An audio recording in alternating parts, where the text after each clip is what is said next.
세 공제하고 대손 회계처리 같이 내버려요. 그러니까 대손세 공제가 있는 회계처리. 그럼 여러분들이 항상 문구를 생각하세요. 그 문구를 생각하셔야 분계를 끊을 수가 있어요. 보시면 우리가 이제 작년도에 대손세 공제를 받았다라고 되어 있죠. 그럼 아마 여러분들이 문제 풀어보시면 문제에서 아마 대손세 공제 회계 처리도 하라라는 게 있을 거예요. 그럼 우리가 대손세 공제를 받으면 매출세액에서 차감하잖아요. 문구가 그래요. 매출세액이 부가세 예수금이란 말이에요. 개정 과목이. 그죠? 부가세 예수금은 성격이 부채잖아요. 그러면 부채에서 차감한다. 이 문구를 그대로 분계 끊으시는 거예요. 대손세 공제가 나왔다면. 지금은 대손세 공제가 아니라 회수한 거죠. 회수. 그럼 회수하면 다시 토해내야 되죠. 토해낸다라고 돼 있어가지고 뭐 법문과 토해낸다 하면 이상하잖아요. 그래서 어떻게 되어 있냐면 우리가 매출 세액에 가산한다 이거예요. 그러면 우리가 부가세 예수금을 늘리라라는 거예요. 그 분계로. 그럼 여기 대손세액이 얼마예요? 10만 원이죠. 눈으로 봐도 10만 원이 세액이 10만 원이죠, 여러분들. 맞죠? 그래서 부가세 예수금을 10만 원 증가시키는 거예요. 그러니까 한마디로 여러분 생각해 보시면 내가 110만 원을 작년도에 못 받았죠. 그럼 작년도에 못 받았는데 대손세 공제를 받았다라는 건 나는 10만 원만큼은 나중에 내 세금에서 뺐을 거니까 작년도에 대손 충당금하고 상기했던 건 100만 원만이에요. 맞죠? 110만 원 손해본 게 아니라 10만 원은 돌려받았을 거니까. 맞죠? 납부할 세금에서 뺐기 때문에 대손 충당금하고 상기했던 건 당초에 110이 아니라 100만 원이에요. 그러면 살릴 때도 대손 충당금을 100만 원 살리라라는 거예요. 이제 근데 여러분들이 여기 그래서 어떻게 하시냐? 여기다 적어놨는데 날짜가 1월 1일이죠. 아이고 왜 이거 안 해놨냐? 자, 그래서 차변에 일단 우리가 현금 회수하면 현금 110만 원 적잖아요. 대변에 대손 충당금 살리죠. 떼인 돈 받으면 다 살리시면 안 된다라는 거예요. 대변에 부가세 예수금을 10만 원 늘려야죠. 매출세액 가산이니까. 이렇게 하시고 나머지가 받으럼에 대한 대손 충당금이면 111번일 겁니다. 아마. 네, 이렇게 분계 끊으세요라는 뜻이에요. 그리고 미리 말씀드리면 전 채권 채무 아니면 거래처 안 걸 겁니다. 알죠? 일반적 입력에. 그래서 여러분들은 채권 채무는 거래처 입력하냐 안 하냐를 채점하지만 나머지 애들은 채점하지 않으니까 입력 되시든 안 되시든 신경 쓰지 마세요. 아셨죠? 거래처 걸려도 상관없어 이건. 채권 채무 아니기 때문에 채점하지 않습니다. 실제. 넘어가겠습니다. 자, 그 다음에 이제 몇 번이냐면 2번도 출제를 많이 하는데 여러분 2번은 조심하실 게 우리가 미지급금이라고 되어 있는 건 원금에 대해서 미지급금 처리가 돼 있을 거잖아요. 나머지 이자는 이자 비용 처리해야죠. 지금 문제에서 뭐라고 되어 있냐면 1월 상환 예정분만 회계 처리하래요. 그럼 여기 있는 얘만 하라는 얘기죠, 얘만. 얘인데 1월 3일이니까 원금 여기 있는 109만 원은 미지급금 갚은 거고요. 할부 원금. 할부 원금만 미지급금이고 나머지는 이자 낸 거잖아요. 이자. 그래서 보통 예금에서 120만 원 나간 분개하세요 라는 뜻이에요. 이런 문제 좀 조심하셔야 되고. 그래서 날짜가 1월 3일 날 여기요. 차변에 미지급금 요게 할부 원금만 까야죠. 109만 원 갚은 거. 그럼 나머지 이자 비용이 11만 원인 거고요. 이렇게 해도 넘어가도 될까요, 여러분들? 채권 채무만 저는 거래처 걸 거니까 나머지는 걸려도 되고 안 걸려도 된다 생각해 주시면 돼요. 그래서 2번 문제도 꼭 대비하시고. 자, 그 다음에 3번 문제가 아까 했던 그거예요. 뭐냐면 신고서에 들어갈 것만 매입 매출 전표 입력한다. 자, 뭐냐? 이게 여러분들 매입세액 불공제죠. 매입세액 불공제가 되는 카드잖아요. 맞죠? 근데 여러분들이 이제 부가가치세 신고서를 생각해 보세요. 우리 부가가치세 신고서에서는 세금 계산서 받은 건 다 넣어요? 공제부만 넣어요? 다 넣어요. 세금 계산서 수취분이라고 되어 있어요. 그러니까 얘가 만약에 세금 계산서면 신고서에 들어가겠죠. 세금 계산 받은 거니까. 그럼 얘는 매입 매출 전표로 가요. 세금 계산서라면. 그렇죠? 근데 얘는 지금 카드죠. 우리가 카드는 매입 쪽에서 그 밖에 공제 매입세액이라고 해요. 그죠? 그 말은 뭐예요? 그 밖에가 우리가 이제 그 밖에가 매입 쪽은 세금 계산서가 아니다라는 뜻이에요. 세금 계산서가 아닌 건 공제되는 것밖에 넣지 않아요. 세금 계산서가 아닌 건 신고서에 공제되는 것만 넣어요. 그 밖에 공제, 절대 여러분 신고서는 자의적 해석 금물이에요, 반드시. 그렇죠? 그 말은 신고서에는 세금 계산서가 아닌 건 공제만 넣는다. 즉, 불공제는 안 넣는 거예요. 그러면 세금 계산서가 아닌 불공제는 신고서에 안 들어가니까 매입 매출 전표에도 하지 말란 얘기예요. 그러면 일반 전표로 가야 되는 거죠. 일반 전표. 조심해야 돼, 이런 문제. 알죠? 여기 보실게요, 여러분들. 전혀 자의적 해석하시면 안 돼요. 여기 매입 쪽 보시면 세금 계산서는 수치분이라고 되어 있잖아요. 받은 거 다 넣으란 얘기고, 여기 세금 계산서 아니고 공제만 있어요, 공제. 그 밖에가 세금 계산 아닌 공제. 그럼 지금은 그 밖에 불공제인데, 여기 불공제가 없잖아요, 여러분들. 그렇죠? 그러면 메인 매출 전표가 안 되고 일반으로 가야 되는 거예요. 이런 유형 많이 냈어요, 시험에서. 나중에 부속서류도 신고서에 안 들어가는 놈 입력하면 안 됩니다, 절대. 그것도 중요하고. 그래서 그냥 1월 4일자는 일반 전표 입력에 이렇게 하고 끝내는 거예요. 차변에 기업 업무 추진 매출거래처니까 내가 매출하는 거래 지금 본사죠? 그렇죠? 이렇게 하시고 그 다음에 우리 재고자산 매입한 게 아니면 미지급금이죠? 그죠? 그리고 미지급금의 카드회사죠, 이거. 속리카드이 아니라. 카드회사한테 재무 있는 거니까, 이것도. 그래서 3번 문제 진짜 조심하셔야 됩니다, 이거. 지금 틀리는 게 나아요, 여러분들. 시험장에 틀리는 것보다 낫지, 그죠? 대비하시고. 자, 그 다음에 이제 4번 문제입니다. 4번은 뭐냐면, 4번은 일단 여러분들이 얘랑 비교하실 게, 얘는 지금 세금 계산서를 받았고요.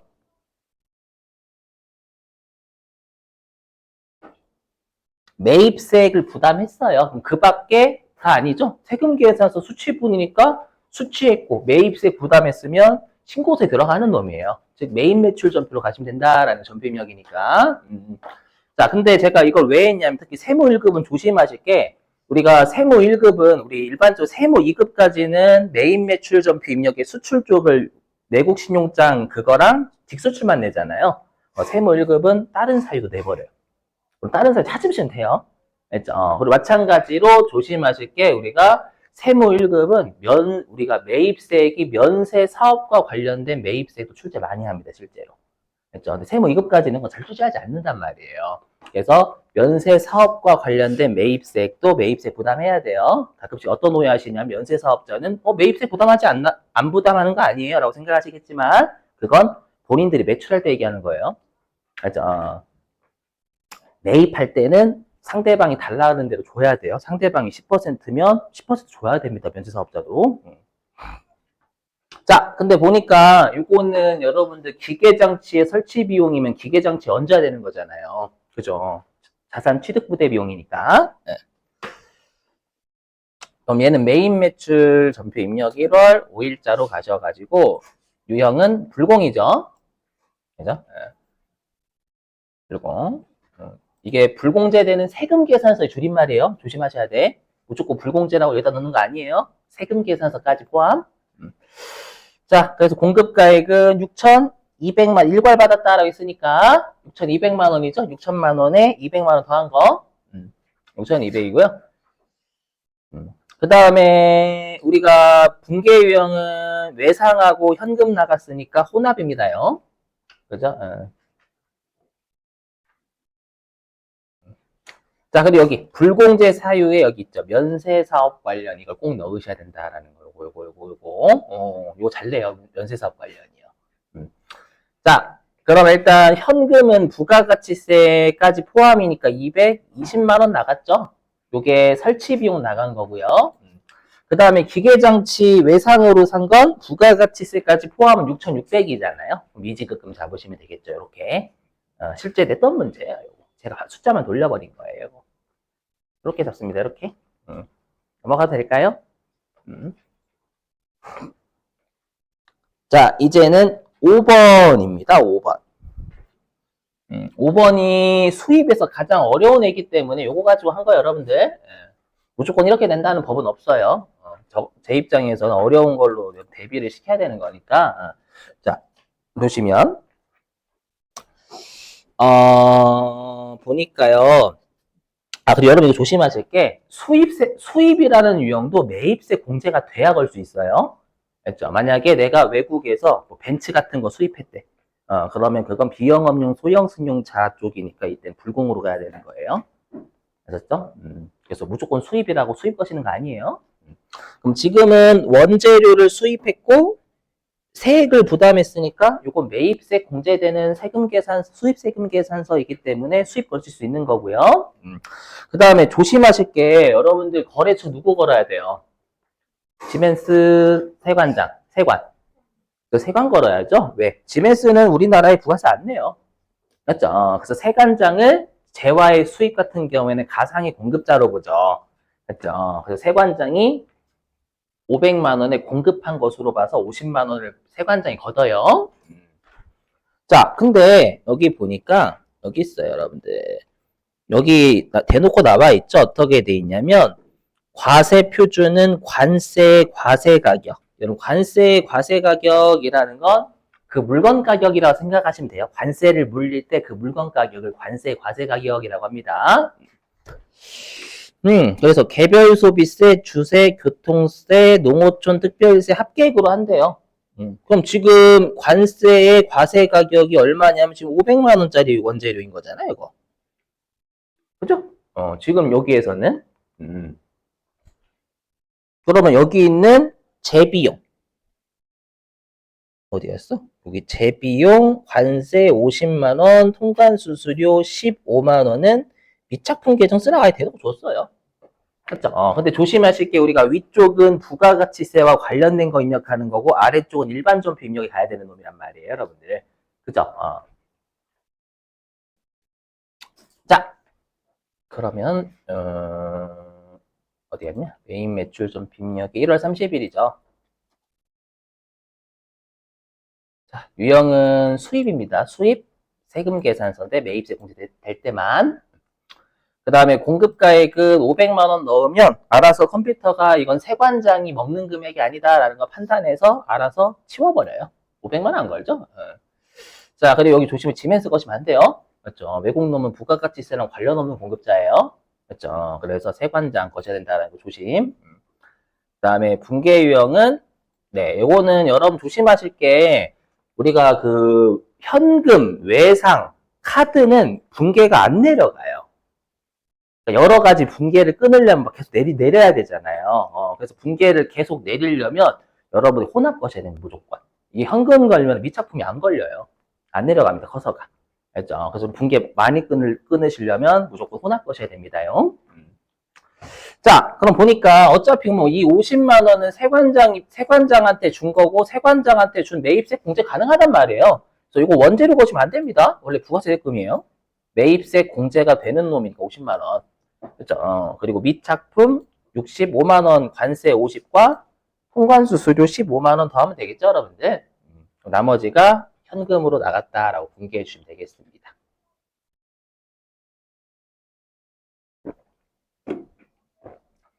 넘어갈게요.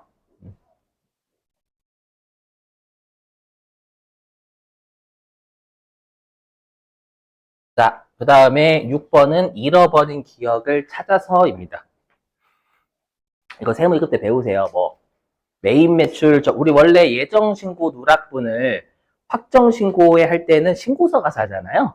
근데 얘는 뭐예요? 전표 입력 문제니까 메인 매출 전표 입력에서 알아서 하라라는 거예요. 메인 매출 전표 입력에서 해서 신고서에 반영하는 거지 신고서에 반영하면 점수 없습니다. 메인 매출 전표 입력에서 반영하라는 거예요. 예정신고 누락분을 확정신고에 반영하게끔. 그래서 잃어버린 기억을 찾아서라고 한 거예요. 세무일 때 배우실 텐데 이거. 그래서 다시 찾으면 되잖아. 그래서 지금 찾으면 돼. 지금 찾으면 어떻게 하시냐면 일단 매입세 공제 가능하죠? 읽어보시면 복리후생 성격이잖아요. 그리고 우리 세금 계산서는 종이 받는 건 문제 없어요. 항상 매입자는 달라는 대로 주는 대로 받아야 되기 때문에. 그래서 매입세 공제가 되는 종이세금 계산서고요. 보니까 현금 50 나갔고 미지급금이죠. 복리후생비니까. 혼합이 되겠네요. 그리고 거래처는 송리가 된 것이면 되는 거고요. 여기. 어떻게 하시냐. 외우셔야 돼요, 여러분들. 날짜가 2월 29일이죠. 그럼 평상시대로 이렇게 여러분들이 이제 평상시대로 매입 매출 좀 입력하시는 거예요. 매입세 공제가 되는 세금 계산서를 과세라고 하죠. 그 다음에 뭐 나머지 이거 위는 설명 안 드려도 되겠죠, 여러분들? 여기 차변의 복리후생비, 공장 생산직 직원이니까 500번대 복리후생비 적으시고 현금 50만 원 미지급금 여기까지는 하실 수 있잖아요. 그죠? 자, 그다음 외우셔야 될 게 이렇게 예정신고 누락분을 확정신고서에 반영하게끔 매입 매출 전표 입력해서 하는 건 상단부에 F11번 간편집게 보이세요? 12시 방향에 화살표 누르시면 화살표. 화살표 누르시면 예정 누락분이라고 여기 있어요. 뭐야? 왜 여기 바로 있냐? 예정 누락분이 있는데 원래는 이거 안 되는데 왜 되지? 예정 누락분 되세요? 안 돼요. 원래 이거 왜 그래요? 갑자기. 이거 활성화 시키시려면 여기 있는 얘를 체크박스에 체크하셔야 돼요. 이게 1번입니다, 1번. 체크박스에 체크를 한다. 저희 컴퓨터 띄워가지고 당황해서 지금. 안 돼, 정상인데. 체크박스에 체크하는 게, 이거 외우셔야 돼요. 체크박스 체크합니다. 하신 다음에 두 번째가 간편집게 화살표 누르시는 거예요. 화살표입니다. 간편집게를 누르시면 안 됩니다. 화살표 누르는 게 2번입니다. 그럼 예정 누락분이 활성화가 돼요. 자, 그럼 얘를 누르시는 거예요. 여기 세 번째. 그럼 이렇게 예정 신고 누락분, 확정 신고 이렇게 뜰 거예요. 제일 안타까운 게 이걸 입력 못하는 게 제일 안타까워요. 그럼 우리 지금 1기 예정 신고 누락분을 1기 확정 신고 때 반영하는 거잖아요. 그럼 1기 확정 신고가 시작되는 월 잡으시는 거죠. 몇 월 달이 시작돼요? 4월 달이 시작되잖아요. 그죠? 2024년 그러면 4월 1일 날 1기 확정 신고가 시작이 되죠. 맞죠? 이건 할 줄 아셔야 돼요. 요게 2기면 10월이 되는 거고. 그죠? 그래서 확인을 누르시면 위에 누락이라고 보라색이 떠요. 그럼 반영이 된 거예요. 화면만 보세요. 그럼 여기에 알아서 컴퓨터가 여기 1기 확정 신고잖아요. 그럼 여기 1기 예정 신고 누락분 확정 신고에 반영할 때 150하고 15만 원 반영하기로 하는 거예요. 이렇게 하세요라는 뜻이에요. 이거는 외워주시기만 하시면 되는 거예요, 여러분 순서를. 넘어가고요. 그 다음에 7번이 좀 어려워요. 7번. 자, 7번이 좀 어려운 게 우리가 위쪽은 부가가치세인데 아래쪽은 일반전표란 말이에요. 그죠? 뭐냐면 우리가 부가가치세법상 과세표준 있죠. VAT를 할게요. 부가가치세법상 과표는 어떻게 되냐면 원칙이 선적일의 환율이죠, 여러분들.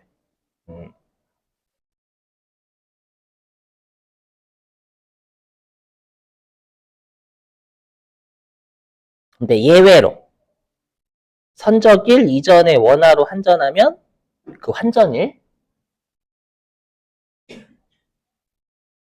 이전에 원화로 환전해야 돼. 환가라고 합니다.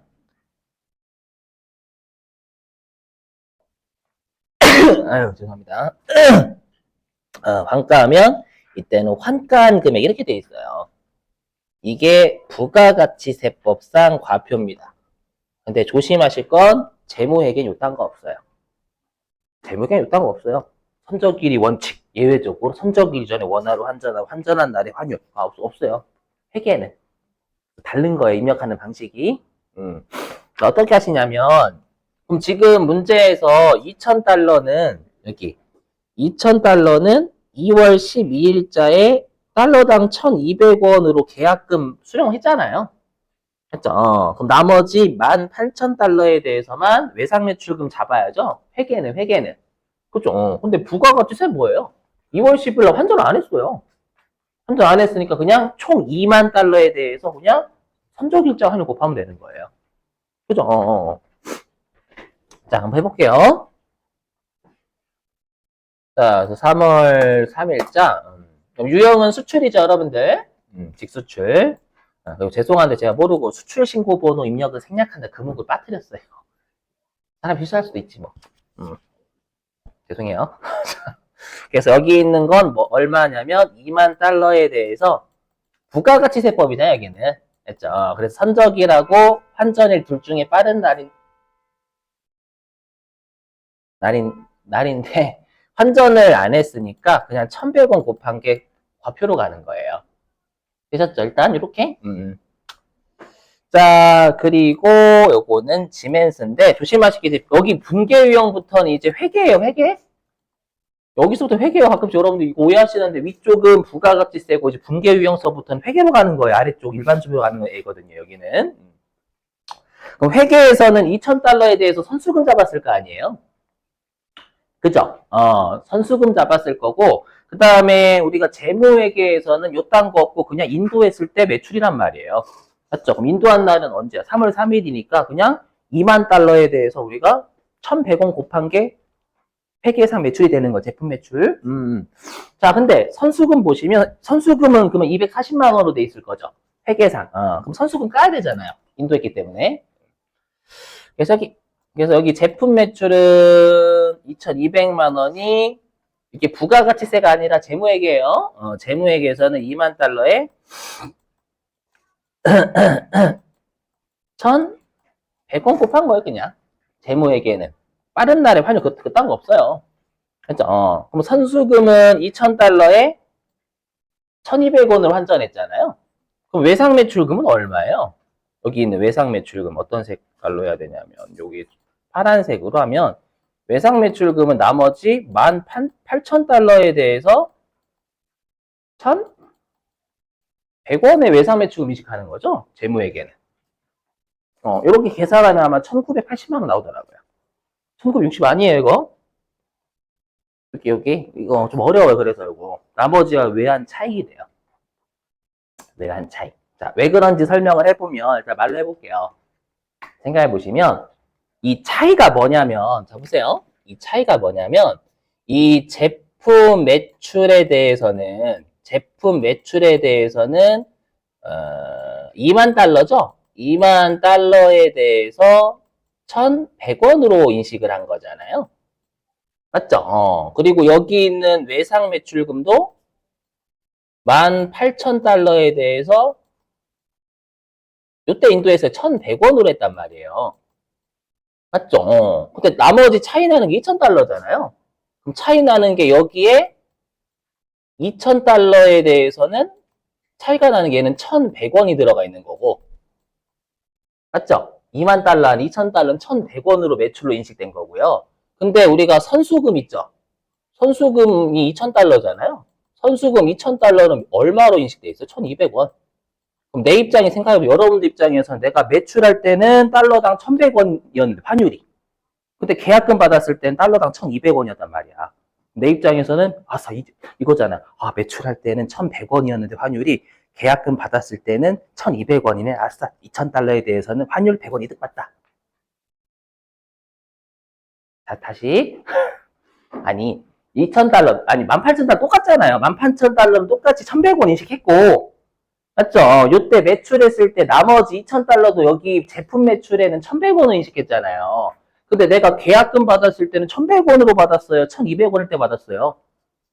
1,200원일 때. 그럼 내 입장에서는 네, 요때 만약에 그냥 계약금 환전 안 하고 요때 했으면 2,000달러에 대해서 1,100원으로 인식했을 텐데 계약금 받았을 때 달러당 1,200원을 받았으면 내가 계약금 받았을 때는 달러당 100원만큼 이득 본 거잖아요. 2,000달러에 대해서는.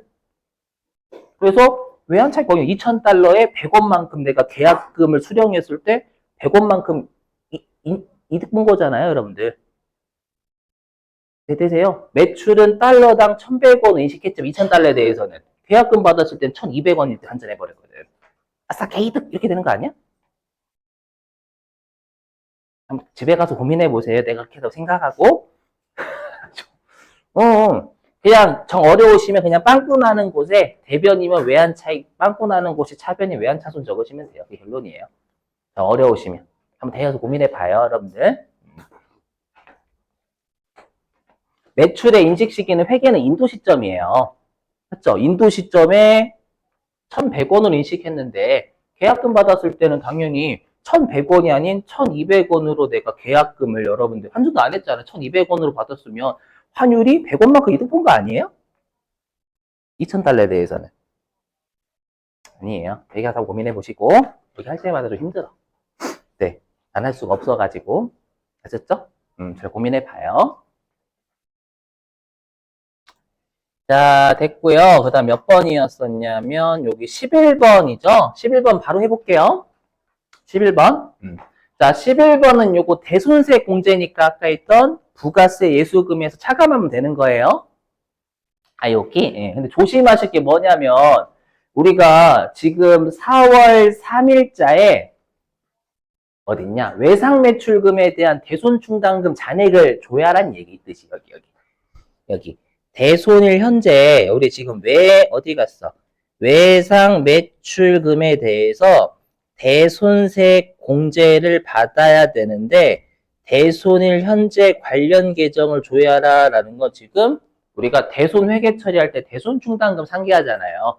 근데 대손충당금 안 줬어요 지금. 그러면 4월 3일자 합계잔액 시산표 가서 외상매출금에 대한 대손충당금 얼마인지 찾아보세요 라는 뜻이에요 이거. 응? 그럼 합장 갈게요. 장부 알고 계시죠? 합계잔액 사표 잘 내요. 자, 여기 1시 방향에 합계잔액 시산표가 있어요. 여기. 자, 들어가요.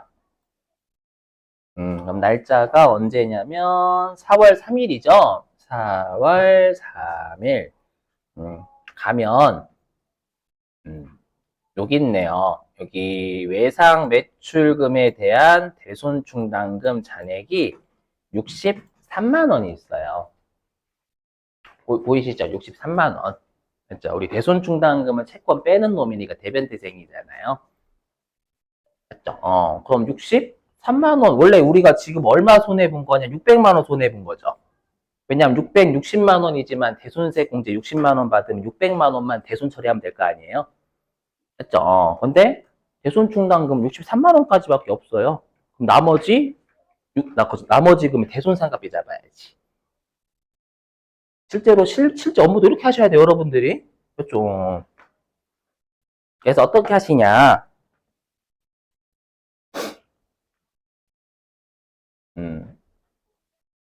날짜 언제죠? 4월 3일이죠? 그럼 4월 3일자에 이것도 110만 원 바꿀 거예요. 자, 그럼 대변 일단 외상매출금 까죠? 660 못 받게 됐으니까. 4월 잡고요.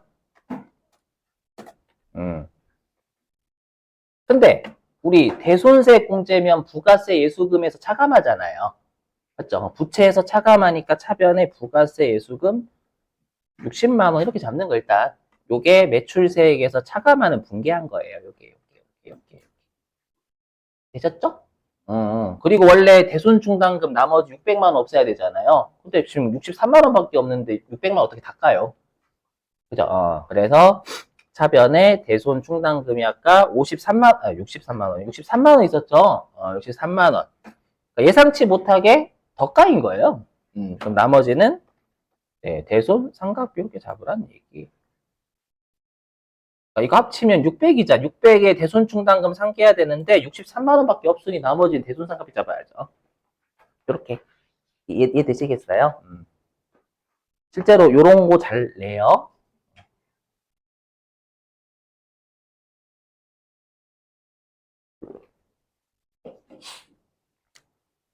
넘어가도 될까요?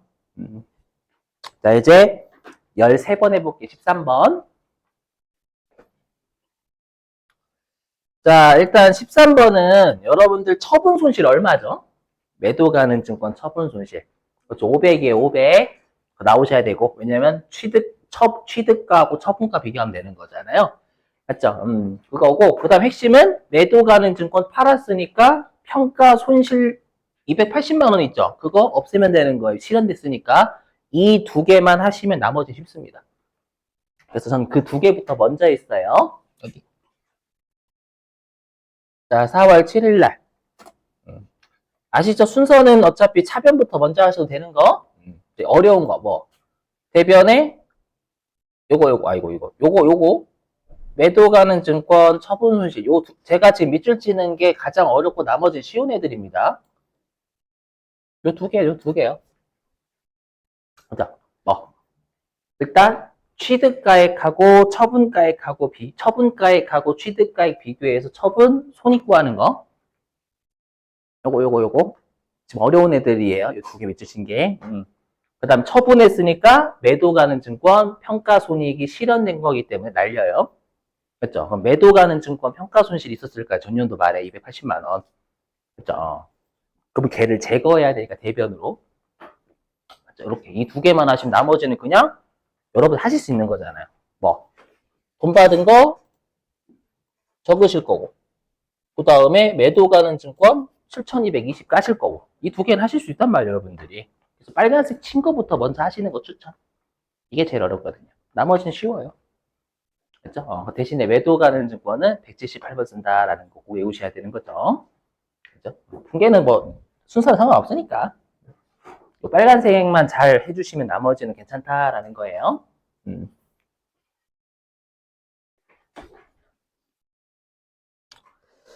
자, 그 다음에 쭉 넘어가서 6페이지. 6페이지에 21번입니다. 자고로 6페이지 21번은요, 여러분들이 좀 보셔야 될 게, 우리 시험은 간주공급 진짜 좋아해요. 세무 1급은. 신고서 잘 내고요. 메인 매출 점 비입력 잘 내고요. 아시죠? 법인세 무지하게 잘 내, 법인세 쪽에서 간주공급 잘 나오고. 그러잖아요. 아저씨 사랑해 그 있잖아요, 여러분들. 아니에요. 김고은 씨 있잖아. 많이 사랑한다고 간주공급을. 예. 표정이 안 좋으신데. 안 할걸. 하고 자, 얘가 어디냐면은 309페이지에 309페이지. 아이고. 뭐냐? 우리가 당초에 매입세 공제를 받았겠죠. 25,000원. 왜? 25,000원에 만들었으니까 제품을. 25,000원, 25만 원에 만들었으니까 매입세 공제 10% 25,000원 받았을 거 아니에요? 그래 놓고 거래처 직원에 선물로 준 거예요. 그러면 이거는 접대 목적이니까 매입세 불공제 용도로 쓴 거죠? 그렇죠? 그러면 매입세 공제 먼저 받고 매출세액은 안 내니까 거래처에 40만 원에 처분한 것으로 보죠? 여기 10%만큼 토해내게 하는 거잖아요. 그래서 이거 간주공급이에요, 간주공급. 맞죠? 이거 사업상 증여라고 하죠, 여러분들. 그래서 사업상 증여인데 조심하실 게 있어요. 뭐 지금이야 여러분들이 공급가액의 시가인 40만 원이거든요.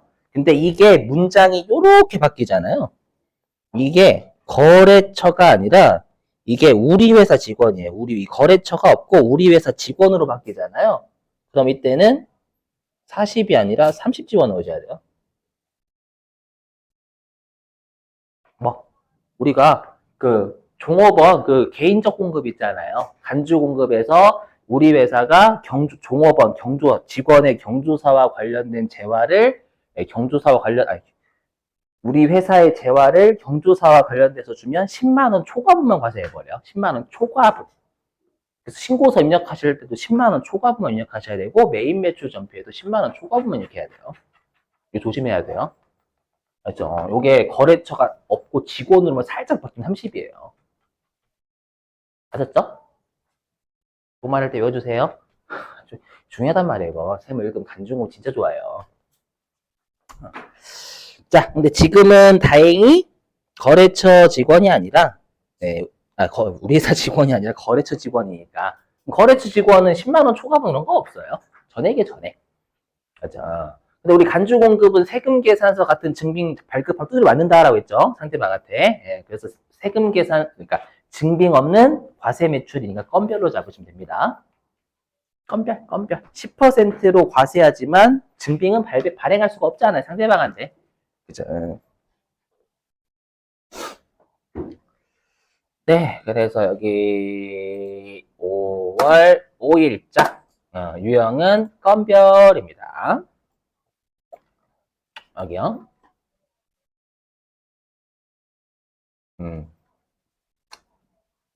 그 다음에 거래처는 정갑수한테 처분한 것으로 간주해버려요. 간주. 그 붕괴 유형은 얘는 혼합입니다, 여러분들. 예. 자, 그러면 이거는 아마 붕괴 좀 배우셨을 건데, 여기 부가세 예수금은 여러분들 4만 원이잖아요. 시가의 10%. 맞죠? 그리고 대변으로 제품은 원가로 까죠. 25만 원. 그럼 우리가 25만 원짜리 제품을 거래처한테 줬으니까 일단 기업 업무 추진비 25만 원. 그죠? 기억나시죠? 거기에다가 부가세도 상대방한테 못 걷고 내 돈으로 된다라고 나중에. 맞죠? 그래서 접대하면서 접대하면서 발생한 예, 금액이 4만 원도 부가가치세도 접대하면서 내가 낼 거니까 이것도 나의 기업 업무 추진비로 본다라고 아마 여러분들이 법인세 때 배웠을 거예요.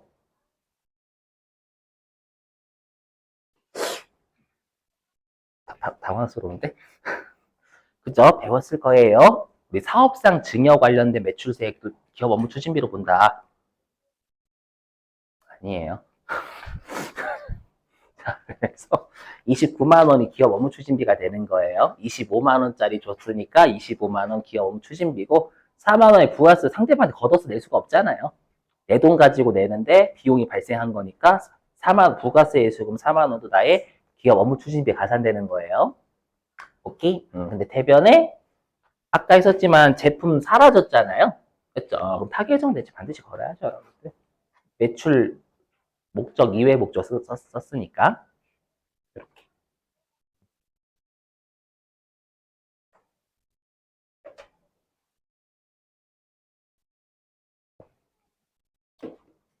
다 할 수가 없어요, 여러분들. 오해하지 마시고 이렇게만 안 내요. 오해하지 마시고. 문제 더럽게 어렵고 그게 아니라 나중에 실제 기출문제 좀 보세요. 보시면 쉬운 애도 내요. 그렇죠? 그걸 제가 어떻게 다 넣어요? 다 넣을 수가 없어요. 그래서 기출문제 사시고 나머지 풀어보시란 얘기예요. 재무회의 같은 거 끝났을 때. 제 입장에서는 당연히 틀리실 만하고 어려우신 거만 대비하시면 여러분 세무 2급까지 하셨다는 가정에 나머지 대비하실 수 있는 거니까. 이렇게 할 수밖에 없죠, 제 입장에선. 자, 됐고요. 아, 이거 어떡하냐?